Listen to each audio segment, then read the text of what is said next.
नमस्कार. तर आज आपण घटस्थापना म्हणजे काय किंवा शारदीय नवरात्र म्हणजे काय ते जाणून घेऊया. शारदीय नवरात्र हा हिंदू धर्मातील एक अत्यंत महत्त्वाचा उत्सव. हिंदू धर्मात देवीची विशेष आराधना वर्षातून 2 वेळा केली जाते.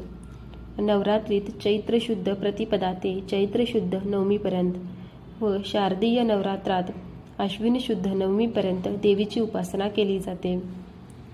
शारदीय नवरात्र हे शाक्तपंथीय मानले जाते.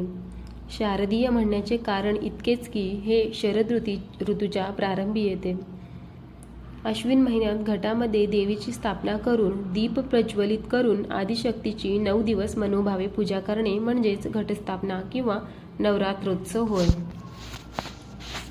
हा सण 9 दिवस आदिशक्तीची आराधना करण्याचा आहे. पावसाळा बहुतेक संपलेला असतो. शेतातील पिके तयार होत आलेली असतात. काही तयार झालेली असतात आणि शेतकरी खुशीत असतो. नवरात्राच्या पहिल्या दिवशी घटस्थापना होते. 9 दिवस देवांची पूजा त्या देवांना देव्हाऱ्यातून बाहेर न काढता करणे. प्रत्येक घरी वेगवेगळ्या पद्धती असतात. घटस्थापनेला घरी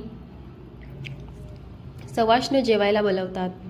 काही घरांमध्ये कुमारिकेला देवीचे प्रतीक मानून तिची पूजा करून तिला जेवायला वाढतात. 9 दिवस दीप तेवत असतो. काही घरात फक्त तिळाच्या तेलाचाच दिवा लावतात. रोज एक माळ देवाच्या डोक्यावर बांधली जाते. त्यामध्ये देखील तिळाच्या फुलांचा वापर केला जातो.